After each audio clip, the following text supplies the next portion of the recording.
all got a purpose in this life. While we on this earth, find your dedicated lane. Don't listen to these haters and backstabbing neighbors.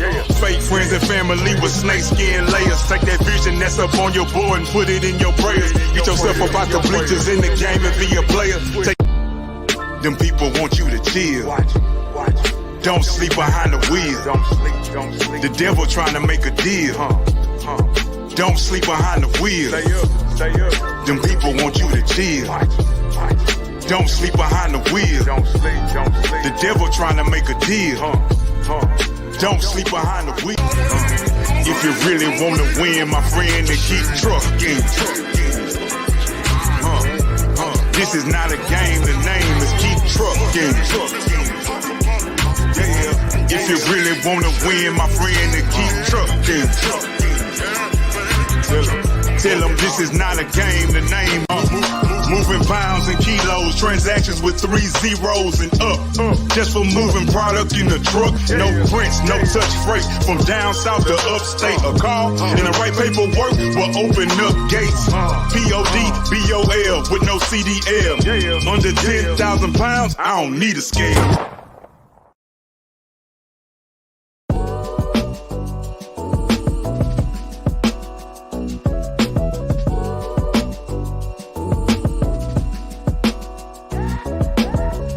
The time is now, the time is here. Round up the soldiers and lend me your ear. Pick your head up, stick your chest out, be strong, listen closely, cause men can't always be wrong. Steve-O, JB, B. Hudson, and T. Swin. Gon' get your mind right, let's dive in the deep end and attack the issues and problems that hound us today. Yeah, we out here in the field, but we ain't coming to play. We all shepherds trying to keep the flock from going astray. If you wanna be the change, then let's be it today. Now there's always obstacles that's gonna get in your way, but it's important how you handle it, maneuver and pray. We keep you up to date with current affairs. We all know that the structure been broken, so let's make the repairs. There's a culture trying to cancel us and give you a spin, but you can come and get the truth from this panel of men. We on 10, going in, let the speech be free. We about to knock down the doors, you can keep the key. God first, then man, so let's execute the plan and deliver the message so the people can understand. Like, the time is now, the time is here. Round up the soldiers and lend me your ear.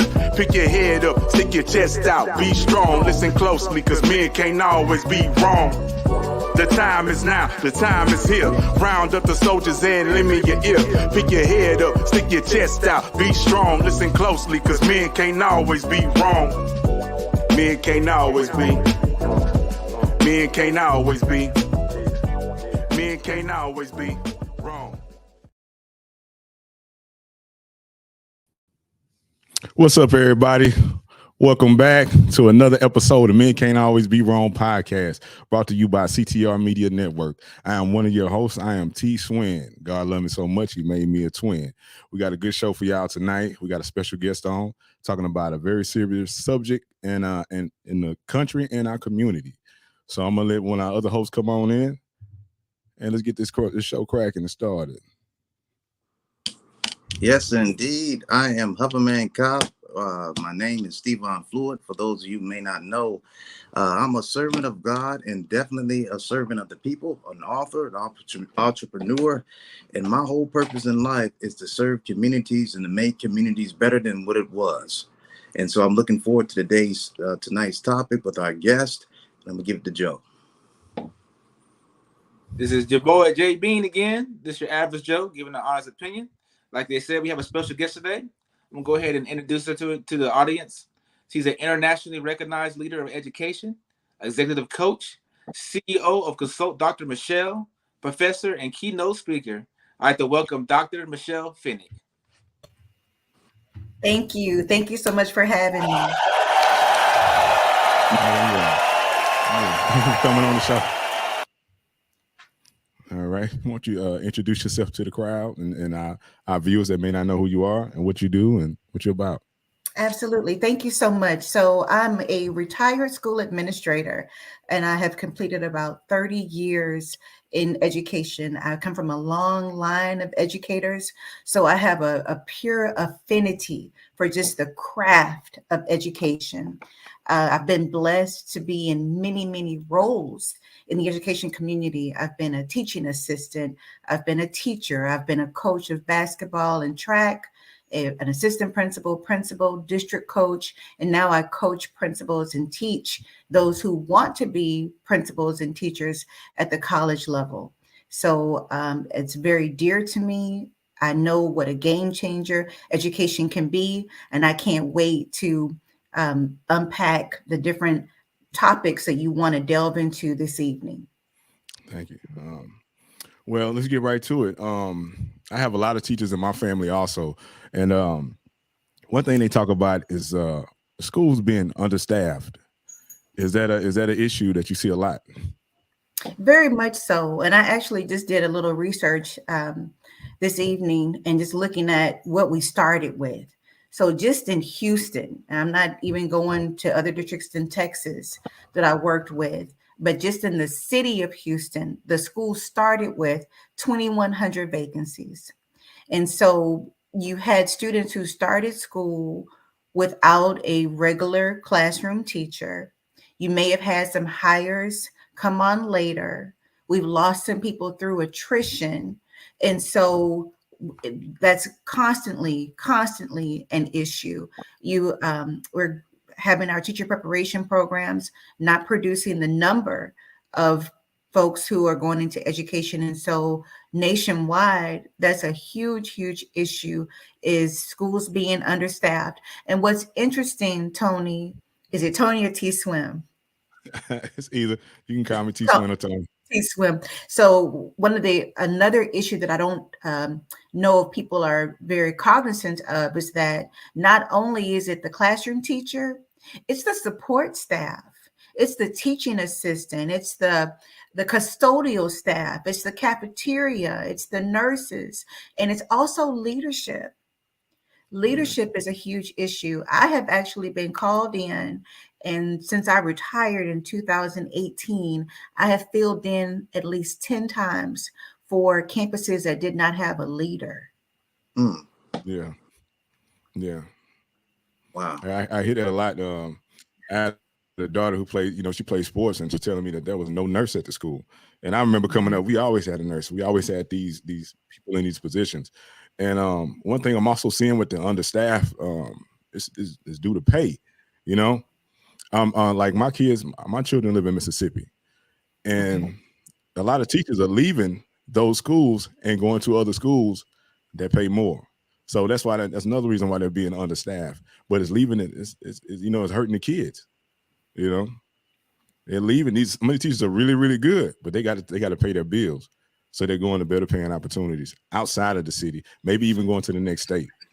Yes, and there are some schools who provide that incentive, and so teachers are looking at what their bills, and they're having to make a choice based on their personal circumstances rather than the loyalty that they may feel to a particular community, because their first priority is their family. And so much needs to be done to just really take a look at what is it going to take? What is it going to take from a monetary standpoint to keep a teacher in what we call an underserved area? One of my experiences prior to leaving public schools is I worked from if in Houston, there is an area called the Third Ward area for your viewers who are more international or nationwide. And so there's a stint of property between two freeways, very underserved, very lots and lots of high crime rate and impoverished food deserts, these areas. And so what can we do to incentivize teachers choosing these areas to serve the students who have some of the most severe needs? I remember I had to go to CLC in Third Ward for night school. If anybody's in the Houston area, they're familiar with that. The rumor about CLC is that it was a very dangerous school to go to in a very dangerous part of town. The teachers were great. The school was good. It just had this like stigma over it, or this negativity tied to it. But it was really great school, great teachers. So when I went there, what I was told was totally opposite from what it was. And it was that's a nice place. Good. Yeah. So let's see what you got. What you got, Steve-O? Was about the curriculum. Do you feel that the curriculum that the current education system has is outdated as a whole, or is it up to date, or? And so, and just in full transparency, when you take a look at what the different thought leaders are sharing as far as jobs, and you take a look at our graduating classes from college, many of the students who are in college now will have jobs that have not been invented. There's a lot of research out regarding those who are currently tasked with educating students. And one of the issues that continues to come up is that you have current teachers who are preparing students for a future that neither have seen. And so it's going to take a lot more collaboration between industry, between those in STEAM fields, the science, technology, engineering, arts, and math, to really do some deep level collaboration to really meet the needs of students. One of the things that I do as a consultant is work with principals, and we talk about how burned out teachers are, administrators are. We're losing just really quality folks because of just students not being on task or discipline. Well, some of that is engagement. And you have students who are digital natives, students who they love technology. And they had a couple of years where they learned via technology. And then you have teachers who are not as skilled in using the technology. So the curriculum, from a perfunctory standpoint, you need to know how to read. You need to know how to do computation. You need those basic foundational pieces so that you can begin to acquire knowledge. However, to truly become a person that can take care of their family upon completing college, you need someone to be the bridge on how to take that skill set that the curriculum provides for us, as far as comprehension, vocabulary, spelling, grammar, and embed those other problem-solving pieces. The students who are graduating from college now are going to be the problem solvers that take care of the world to come for the subsequent generations, if that makes sense. Yes, ma'am. Okay. I always, like, when we were coming up in school, I always felt that school wasn't teaching us anything that prepared us for the world. When we came up, I lived in the southeast side of Houston. So when I graduated, I didn't feel like I was prepared for anything. I didn't feel I learned any skills that could help me. So I joined the military automatically. I said, let me go somewhere I'm gonna have a roof over my head, money, and medical and dental. Do you see any change in that? In schools, especially public schools? Are they adding curriculum that's going to help kids be able to do something once they get out? Just from my experience, I do believe that schools are beginning to respond to that complaint. Industry has continued to say the students who have been graduating are coming in not prepared for industry, not being problem solvers. And so I do see a shift happening. I work with another school district, and I won't say the names of the school districts because I want to be, respect the confidentiality of those contracts. And so one of the pushes is to have global learners where they actually do some authentic experiences. And I have to say, I was so impressed with a theater arts teacher. And I typically, when I was in school, theater arts was learning monologues. It was speech and debate. When my daughter was in school, it was speech and debate. It was those types of things, even lip syncing, which is a lot of fun. What she did is she did mock interviews. And I mean, they practice the handshake, they practice volume, they practice greeting, they practice answering questions. And they did this in front of other students. So when I think of just the preparation, that's something that I actually do with adults now, prepping them to interview for principal. And for Mhm. students to have the benefit of that now in high school, how rich is that to be confident enough to answer questions in front of their classmates? Another component that she added was a debrief where the classmates critiqued how the students answered. That's real world development. That's how you get a job. Mhm. And it's the curriculum, because grammar, vocabulary, sentence construction, syntax, diction, Mhm. volume, confidence, Yeah. all of those things were embedded. And that's where I would love to see schools shift so that we are producing students who can really be a part of what's happening globally, and they have an opportunity to go out and be successful and really pursue what their dreams are. Well, Yeah. Dr. Fennick, I grew up in upstate New York in Rochester. It's a small city next to Buffalo. And when I grew up,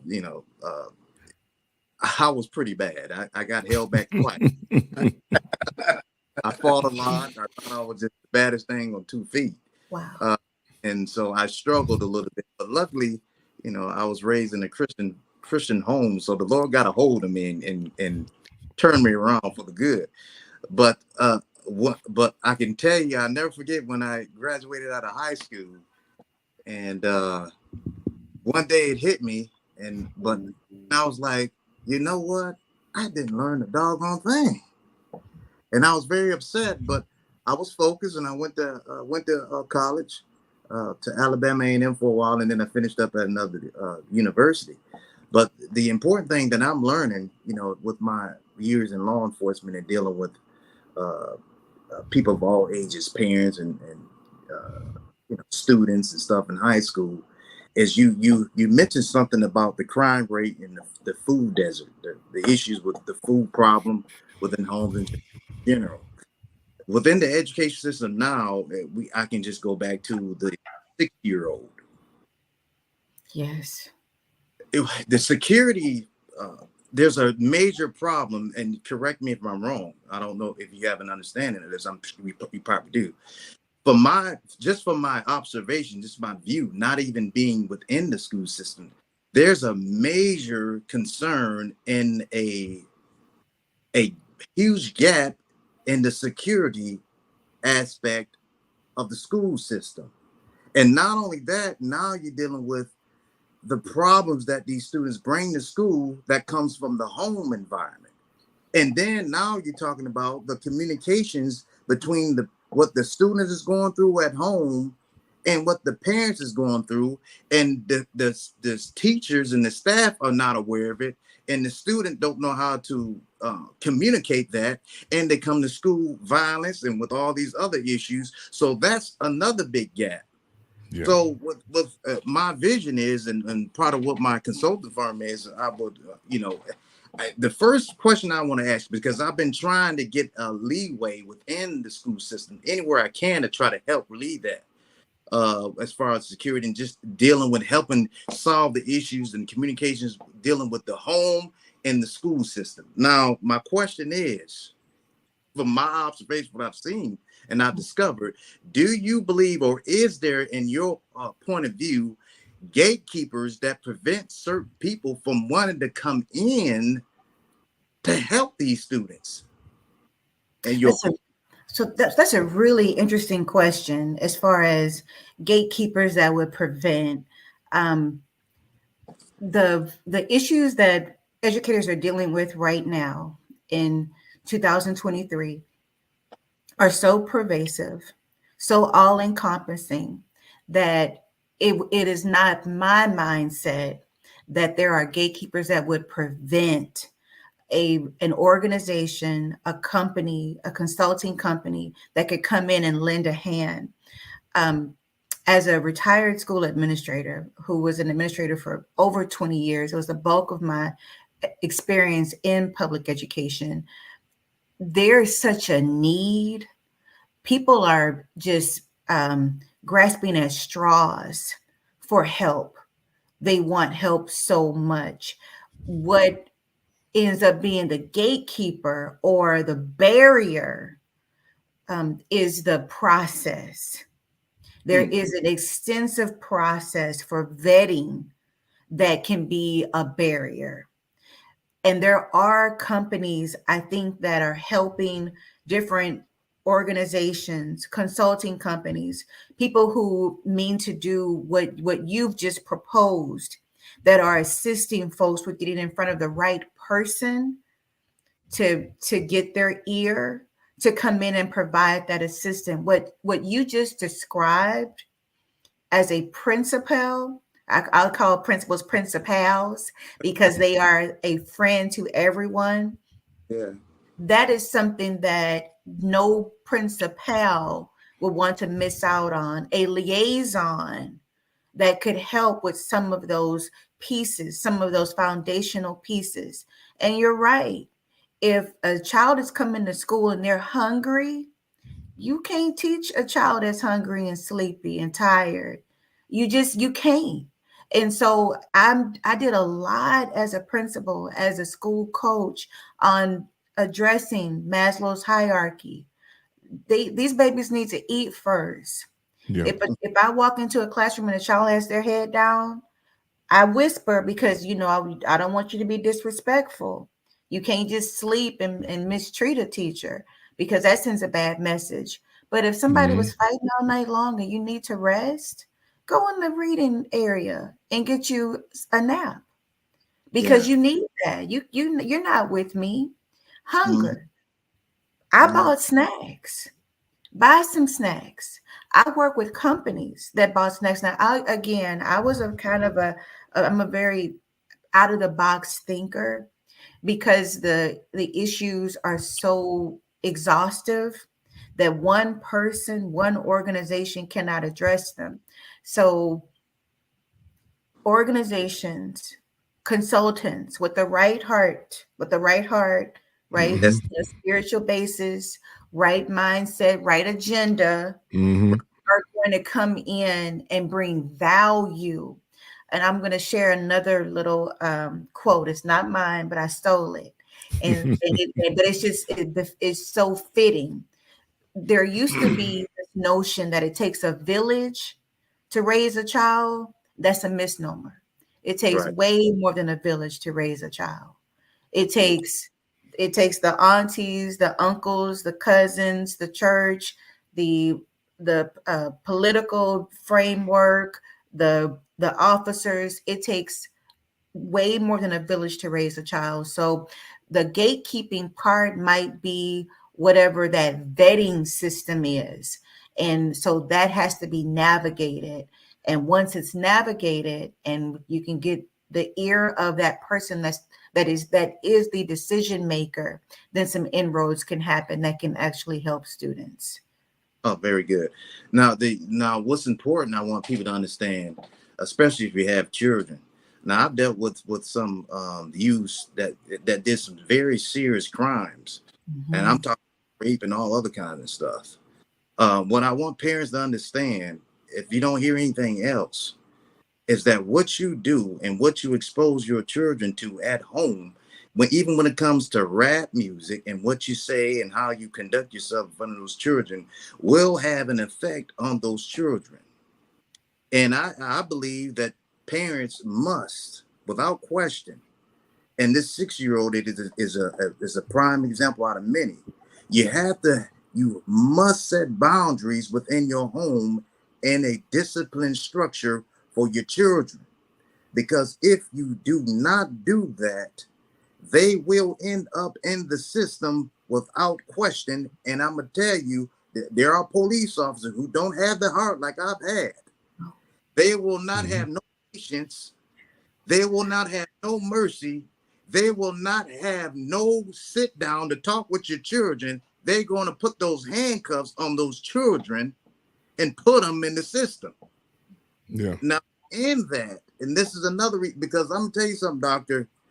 my record, you can look me up, and it's document record. The sacrifices I made and all that I've seen out there in that world and in the streets, in these homes, um, tore me up inside.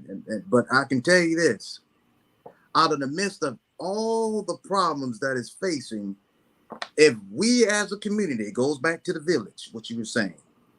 If we ignore these issues that is happening within these homes and don't have a way, which apparently there is no way that this is being solved because it keeps happening within our school system. We're going beyond just food. We talking about kids with drugs, weapons, and of all sorts. If we don't come together as community, now dealing with the police too in the right way. And by the way, I have thorough knowledge and all that dealing with the police, dealing with the school system, dealing with these students, dealing with these parents, dealing with the communities as a whole, and we don't get some type of grasp on this and work together quickly, it's going to be far beyond what we've ever thought, even as we've seen already in 2023. Do you agree with that, Dr. Fennick? Oh, do I? This is actually hitting really close to home. I remember being a brand new administrator. I was a young administrator when I started off, and I was in an extremely affluent area, very affluent. And I could probably count on one hand the number of students who looked like me, and there were no adults that looked like me.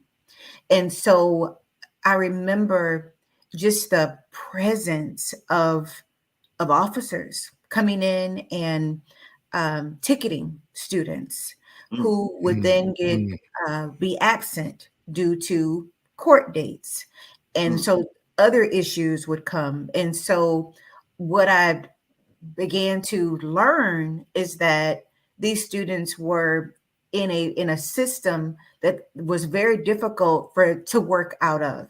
And so I began to do some deep study on my own because I had not known that phenomena occurred in school.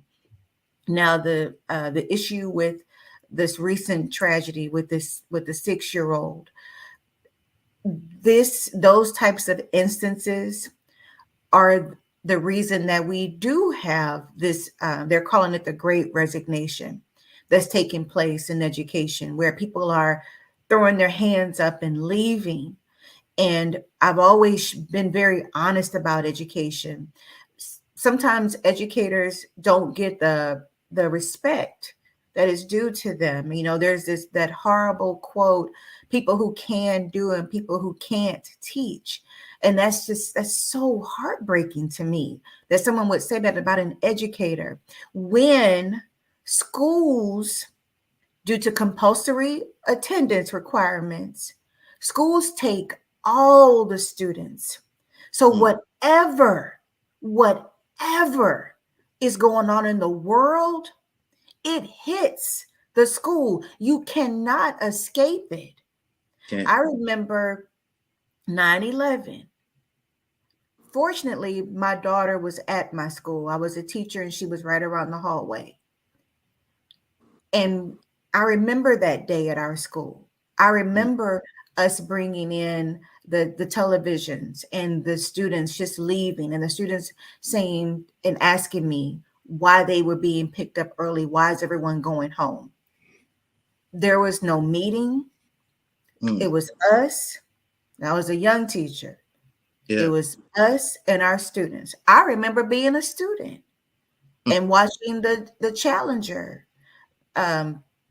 satellite, the rocket, the spaceship, the tragedy. Yes. And those teachers, there was no warning for the teachers. We were in the 6th grade. I was sitting at MC Williams and Acres Homes. Those teachers weren't prepared to talk with us about that. So schools have always been the houses for every ill that takes place in society. However, those that are called and have the strength and fortitude and the commitment and loyalty, that's who we need in the schools. Someone that can change and be a conduit for what's right. And like you mentioned, parents, we do our due diligence to really collaborate with parents the best that we can. And we have to still know that once they get in those walls of the school, they are our responsibility. Yeah, I remember coming up, we had a lot of teachers that really they excuse my French, but they really gave a damn. They would pull you aside and talk to you and give you a stern talking, you know, and then say, straighten up, hey, you got a future. You know what I'm saying? Yeah. Do right. I ain't a kid anymore, so I don't know if the teachers are the same. But also the generations now are a little bit more softer than what we were. You know, one thing I want to ask about, you talked about the parents, is so the generation that's coming and going, do you see a lot of parent participation with the schools, or has it gone down? It varies. It varies. I'll tell you, I've been very fortunate to work in some of the most affluent environments. And I know I keep using that term, but I remember some of the most extreme cases of wealth I saw as an educator, which prompted me to know that I needed a different experience as an educator. So I've been in some of the most underserved environments and most affluent environments, and I've seen neglect in all. I've been in very affluent environments where, and I will share an instance where the two girls lived in a home with a rotunda, with a saltwater pool, gated community, all luxury vehicles, and were starving because they were anorexic, because they wanted to live up to a certain standard as far as what was supposed to be a standard of beauty. And so I felt like that was neglect, that they were pushed to be so thin and emaciated. And one of them is actually was on television for modeling.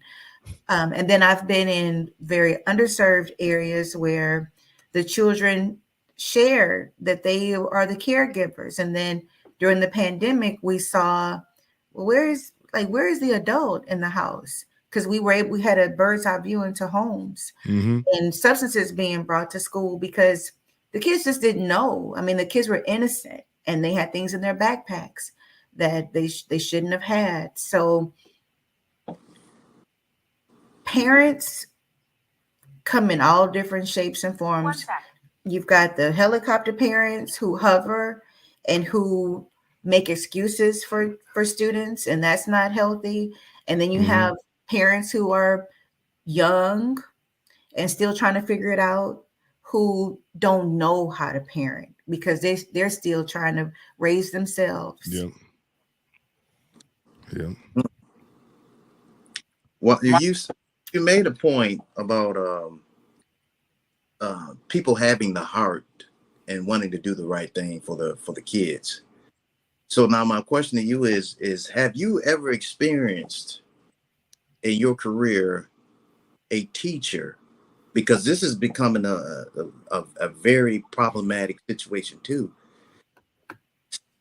Teachers or staffs are engaging in sexual misconduct and inappropriate relations with these students, and it's happening over and over again. And there's solutions for that too. That I would love to help, and I hope people are listening, especially some educators. I want y'all. I'll give more information out at the end of the program, or staffs or principals or anyone from the education system can get a hold of me. But now, when a teacher or a staff they have to have communications with the students, also when it comes to athletics and all that kind of stuff. I'm wondering what are the rules or processes in place to try to prevent this, because whatever's in process is in progress right now, or in works that's trying to make and resolve this issue is definitely not working. So, or has there been any changes to try to alleviate this problem, because it's a major problem? So school districts do extensive training to let teachers know what some safeguards are, which is extremely important, officer. So it is very pervasive. And I'll share an instance with you where I was a principal and I had a teacher of just upstanding, just a fine gentleman. And there was an accusation from another female. And it didn't matter what anyone else thought. It had to be investigated. He had to be removed. This is what another teacher. And so at the end of it, he was cleared. And he came to me and he said, "I'm ruined." And I said, "Well, the investigation revealed that, there was that you're clear." And he said, when a man has an accusation like that, it doesn't go away.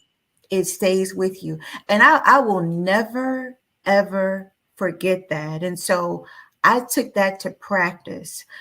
I advise, and this is a Michelle, this is not a school district policy thing.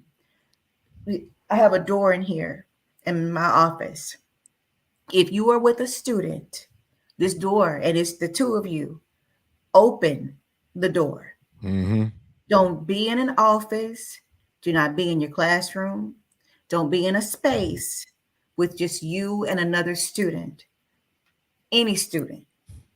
If the babies need to be hugged, I hug from the side, especially the older ones.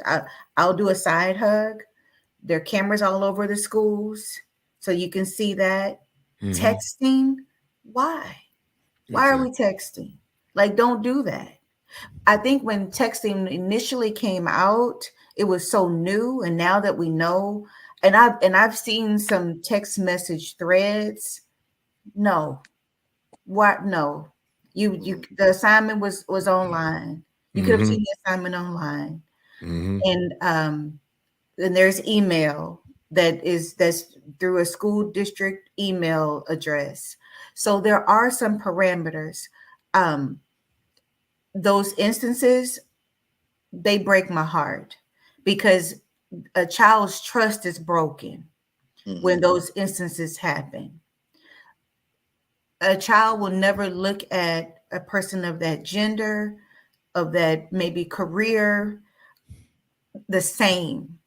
And I mean a child from the pre-Ks to the 18-year-old beautiful girl that in a couple of months will graduate. And I've had that, well, they're going to graduate, and she hasn't graduated yet. She's still in the 12th grade. She's still in your biology class. You're still her teacher today, or you were her teacher last month. So there's extensive trainings, and it's not specific to school districts that I've worked with. There are laws that protect the children from those predatory grooming tactics that can traumatize them for a lifetime. So those individuals, the teachers, have had extensive training on what is appropriate, what's not appropriate, even the gaze. There's something about the gaze. There's where you're taught and shown what's appropriate. Comments, the jokes, satire for certain ages, how that's perceived. So it's something that needs to be discussed because we want to make sure that students feel protected. And there are different things that one can do to minimize being accused of such things. Okay. My question was about standardized testing. I feel like that it should be eliminated. What are your thoughts on that? Because I feel like the education should be catered to each individual child, because everybody learns different and everybody moves at a different pace. And it may be the way that I was reared because of being from a family of educators. One of the things I appreciate about a standard is that it should be that if you finish kindergarten, that you leave with a certain skill set. Or if you leave, 7th grade, that you leave with a certain skill set. And that whether I'm on the north side, the south side, the east side, the west side, whether I'm in this suburb or whether I'm in this little country town, I should know what another 7th grader knows. Standardized testing does give us an indication of what standards a student learn. Also, and again, it may be because of where I am located geographically, there is an accountability element for that educator. It should not be that just because I'm on this side of town, I didn't, and we both graduated, we both end up in college, that you know things that I don't know. That's not fair. And that your teachers didn't have to teach you because we don't have a test to show that you did acquire that information, that you were able to grasp it. So now again, I want to just clarify. Do I believe in you coming in with worksheets every day and only practicing for the test? No, I don't believe in that.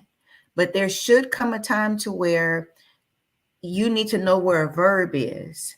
And across the board, all students have been tested that they know what a verb is. One thing I'm saying about these kids too is some of these kids don't even know how to write cursive anymore. You know, some things like that are basic multiplication and division. Things that we learned 2nd, 3rd grade. You know, they're either learning it later or they not picking it up. You know, I've quizzed kids, throw some multiplication problems out there, and it's taking them what it used to take us like this. I said, come on, man. Come on. Wow. I just wanted to put that out there.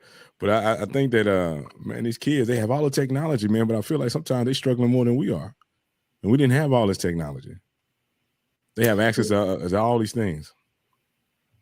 What's interesting is we joke. I work hard to not only have friends that are in education, but for some reason that's, I guess, my tribe, and that's who I find myself with most of the time.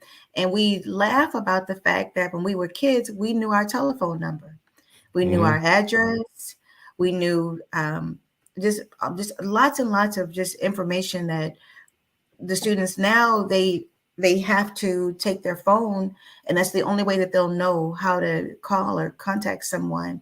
And so we have lost some things.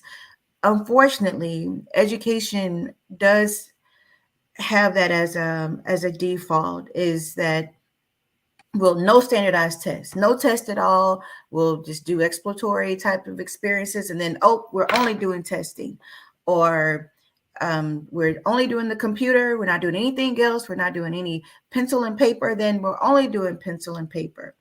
And so that's unfortunate. And that's why leadership is so important.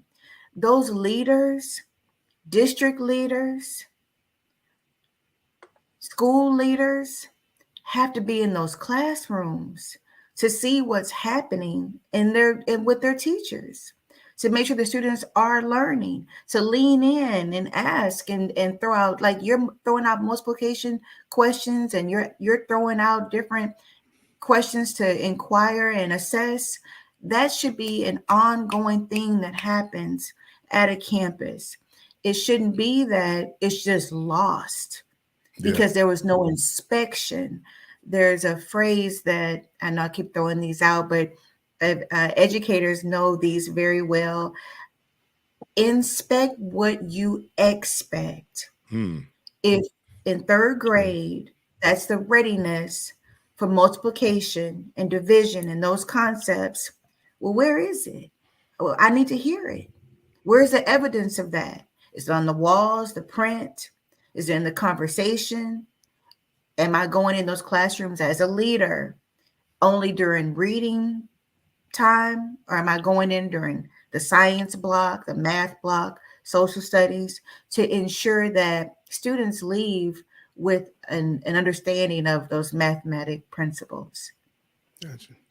That's a nice little saying there, that inspect what you expect. Yes. I'm gonna borrow that.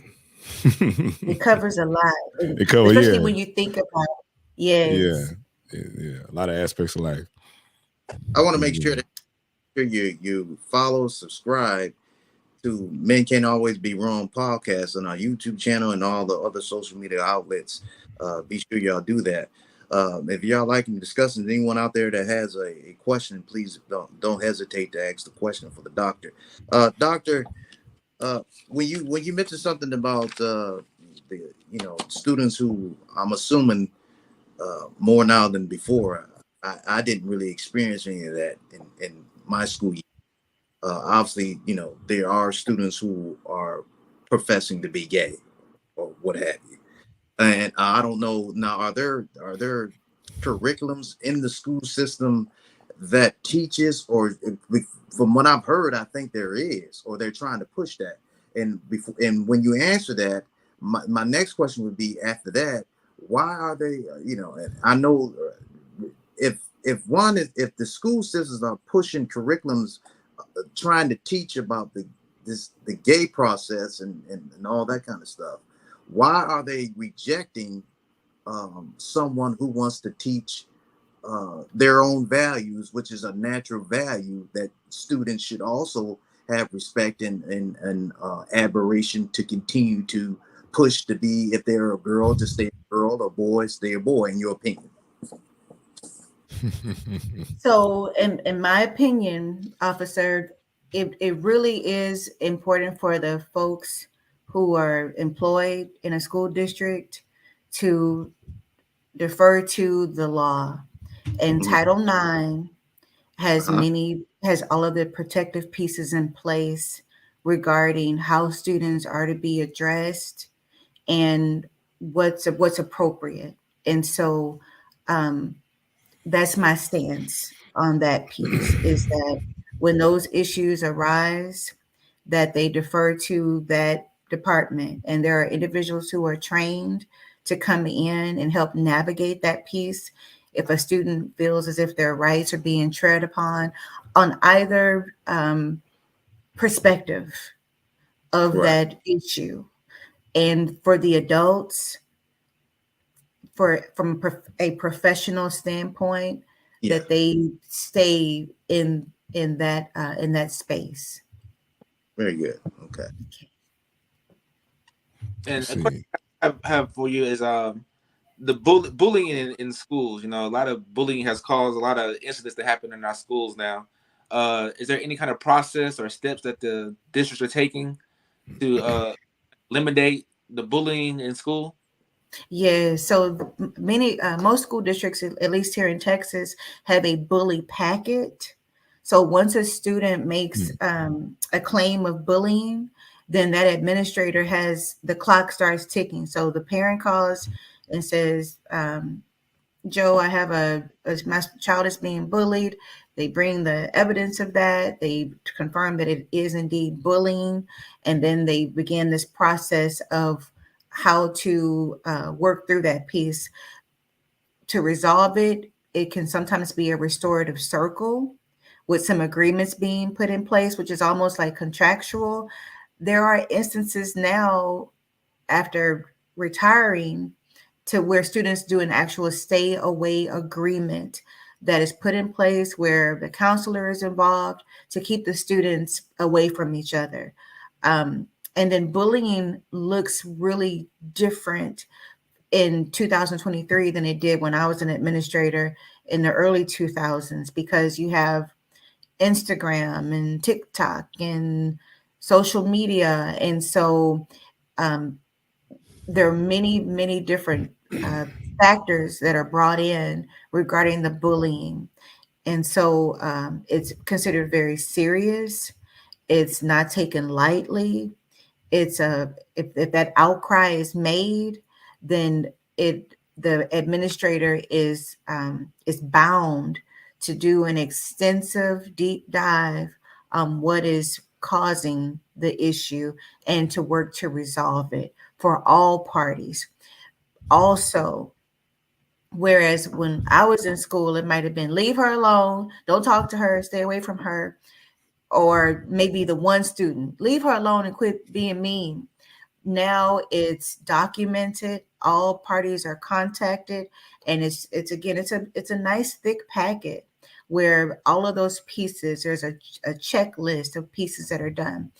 And in some cases, it's stored at the district office to really ensure that it was addressed because of the things that can happen to students when they're being bullied and the toll that it takes emotionally on some students.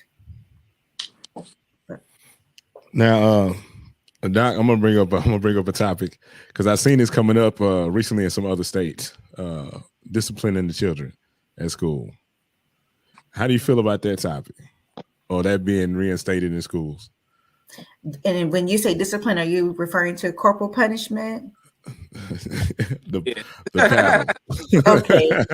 So I would never. I just wouldn't. Gotcha. It's just no. I just wouldn't. Michelle would not. And it was never an option for me when I was a principal or an assistant principal. Mm-hmm. You know, someone else's child. I would not. I just would not. Gotcha. Yeah, when we was coming up, I went to Cashmere Gardens, man. And we had a guy named Mr. Thomas. Mr. Thomas looked like George Jefferson, so everybody knew him. And he put a lot of fear in a lot of kids. You know, if you got in trouble, you was gonna see Mr. Thomas.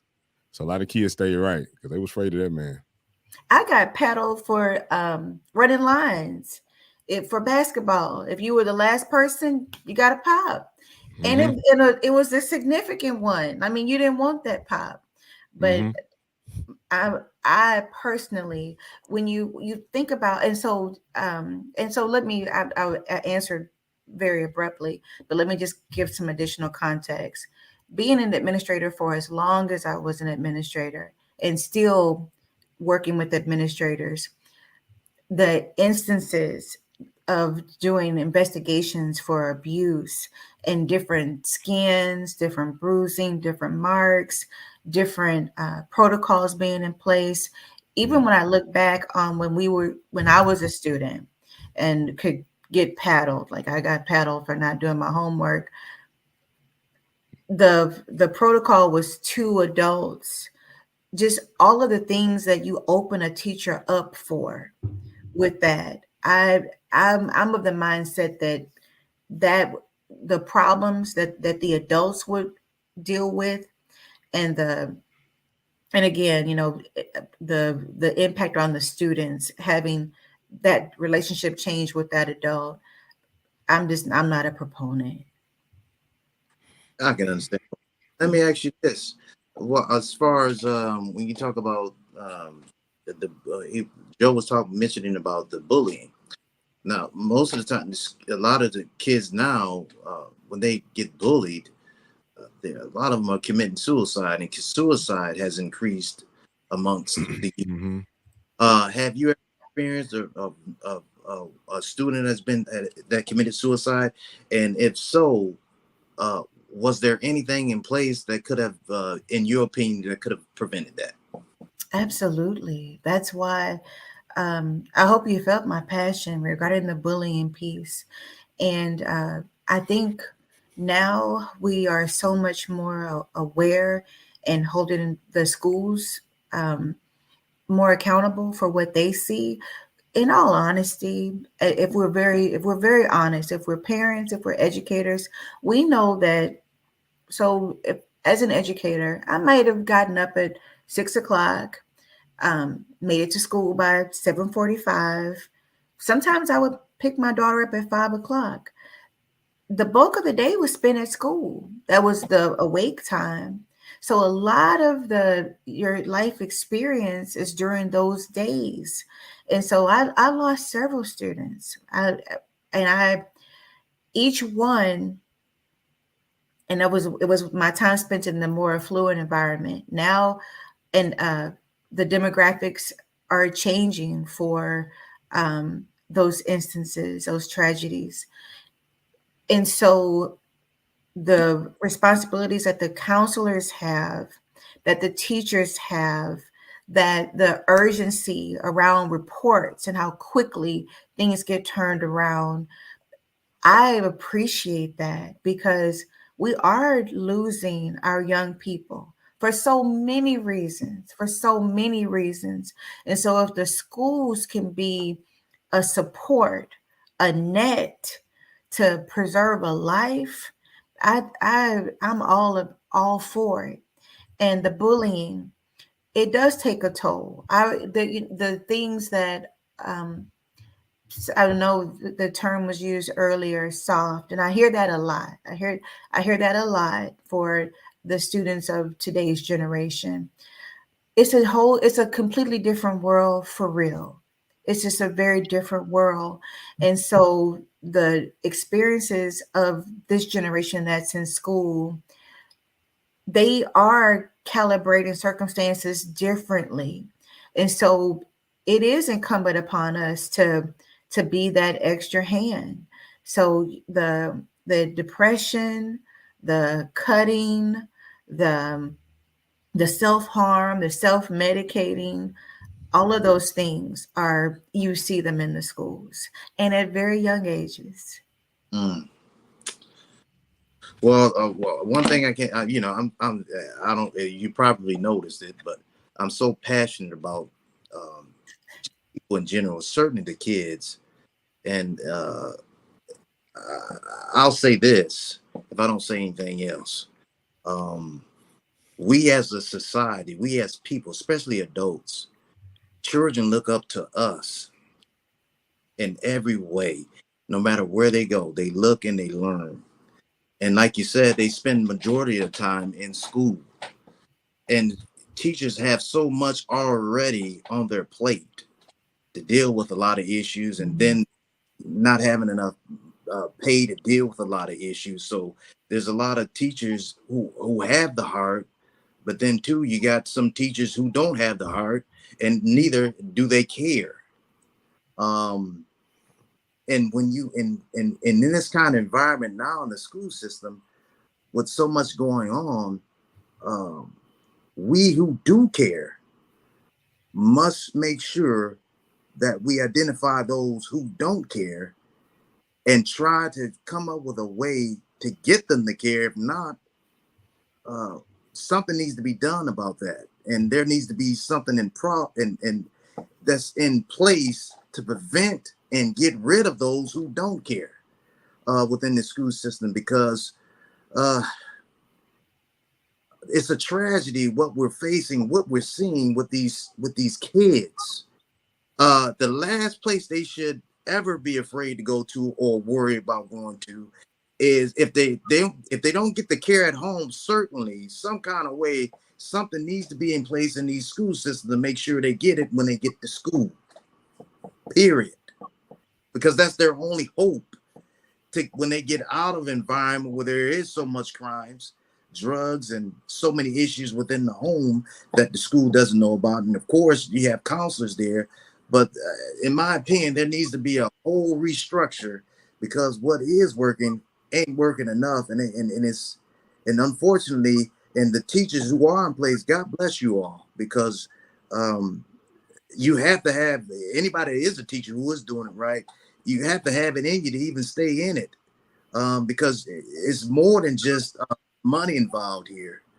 You talking about the hearts and souls of the next future, and we have to, as a society, get behind these teachers and get behind the staff, and certainly come together to root out all those who are not doing their job correctly, that will help these students, just like in policing. I'll just end this too, because even in policing, we have police officers who are in place who are just there to get the check, and then are there to only bring harm and problems in community. And the people in community are allowing it to happen. And this is why there's so much an imbalance within communities with the crime carried over to the school systems, because the school systems and the communities must work together. Yeah. To prevent what's happening in the school systems. And I ended at that. No, I love the points that you make, because oftentimes I'll have a leader say, well, if I lose them, what am I going to do? What am I going to do? Because I'm already understaffed. I can't lose this teacher. I can't. So I got to keep this bad apple. Well, the bad apple can truly spoil the whole bunch. And we're talking about children. And Mhm. so I'm of the same mindset of the children, as far as I'm concerned, because of my faith, my background. That's something that you just don't compromise. Right. And so as a principal, what I did is I worked with my teachers. My teachers were my the litmus test for what was good and what was right to come into our family. I was a brand new principal. I came in, I made some changes. I did turn the apple cart over, and I made a little applesauce. And so at the end of that, I had the apples that I knew could take us to where we needed to go. And so that meant we're not going to compromise our environment. If Yes. we don't hire well, that's on us, because we need to have an extensive vetting process. Yes, it's hard to find teachers. No, you don't get paid what you deserve, what um, you should get paid. However, this is the nature of the job. Yes. You have all of the support. You Mm. have everything that we can do for each other professionally, personally, to make this work. This is the culture, the climate at our campus. Mm. If someone wasn't a fit, we pluck them out, and then we filled in. Yeah. And we were always missing and needing another hand. But Mm. the culture was such to where we'll take the hit, Mm. meaning that lost person, so that we can preserve our Yeah. environment, to keep it safe, to keep Right. us happy, to keep us upbuilt, so that we could meet the needs of our students and not be blemished by that negativity or that toxic trait or person. So it's such an important point, and the vetting, the preparation. I've put people through a very difficult interviewing process. I mean, I would act out and have a kind of a not so nice attitude, and really question and push hard. And then at the end, I would let them know that I was pushing them. I literally did a stress test. So I would Wow. say, I would do different scenarios, and I would say, so what if a mom came in, and I would demonstrate what the mom might do with, Mhm. Good. and so they would look at me like, and I would have my team with me, like, is she crazy? Maybe a little bit. However, this is going to help you to know if you're a right fit. It's going to help us to know. And so those kinds of things help us with some of those quote unquote bad apples. It's not an end all, you know, solution, but it does help. Outstanding. Well, Doc, we appreciate you for being on the show and Thank spending some you. time with us and addressing this topic, which is very important to us in our communities and across the nation.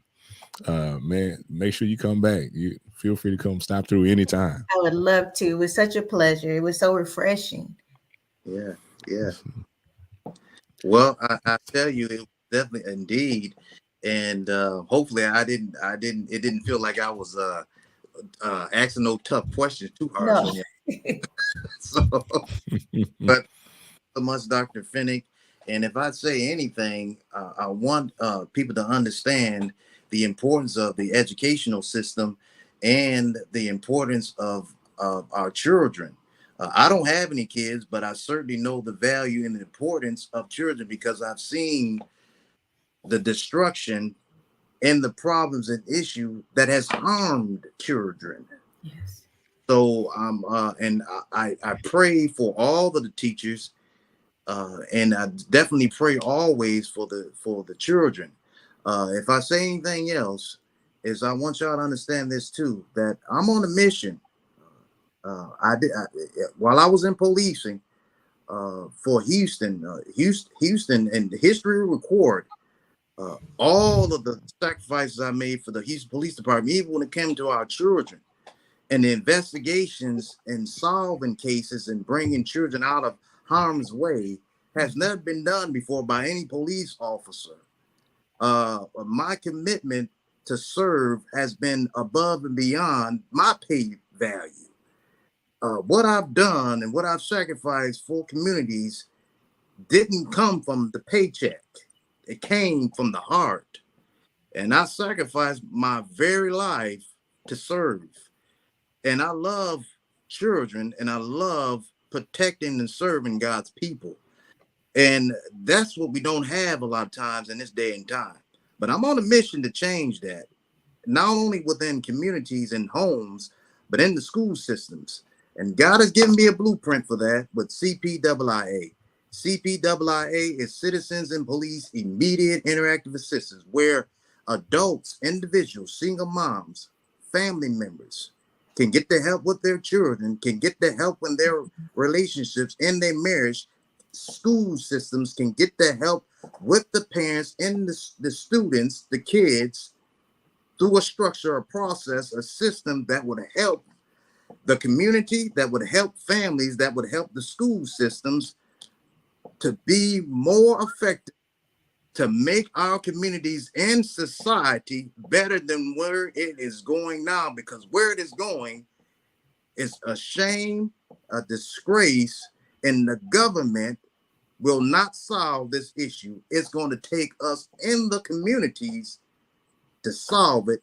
And that process that will bring that solution is with CPIIA. And I want you all to text CPIIA 409-444-3524 to get the help and assistance and the more understanding of this mission, of this vision, and the help you need and the solutions you need that will bring the help needed in your home and in your school system. All right.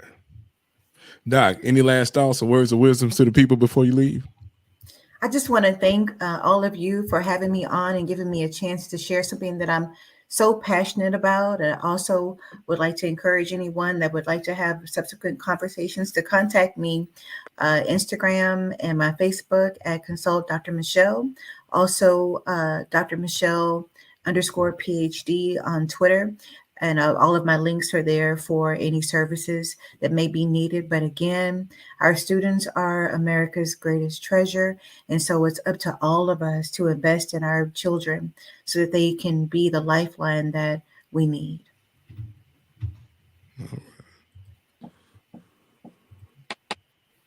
Joe, any final words from you? Final words? I'm just now a new parent, so this is very helpful to what to expect. And my thing is I would like to see more like apprenticeships in the school district, because some kids just can't get like me. I personally wasn't interested in like certain subjects like English. I'm a computer guy, so I would like to see more like certificates being presented in the school district. That's about it. All right. Well, make sure y'all definitely subscribe to the channel. We thank you all for listening. Men Can't Always Be Wrong podcast. We appreciate y'all. You have a peaceful and always take justice first before you ever join or act in the act of injustice. Yes, sir. And be the change you want to see. It's your guy T Swin. This is the Men Can't Always Be Wrong podcast with Dr. Michelle Fennick, and we are out. Thank you guys. Have a good night, everyone.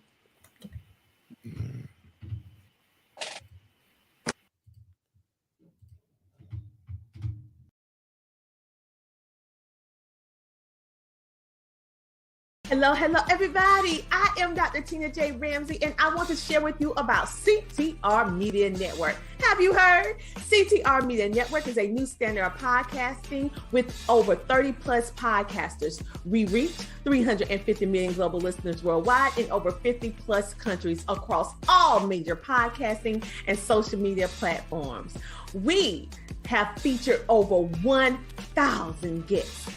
What we specialize in is helping business owners, entrepreneurs, coaches, and fellow podcasters expand their visibility on our platform. We're all about positioning with visibility, connections, and teaching you how to monetize what you do.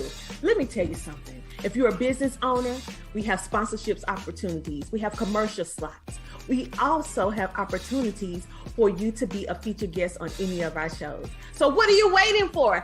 CTR Media Network is who we are, and this is where you need to be. So go to ctrmedianetwork.com and click our store feature so that you can see which opportunity fits your life and your budget so that we can get started working with you today.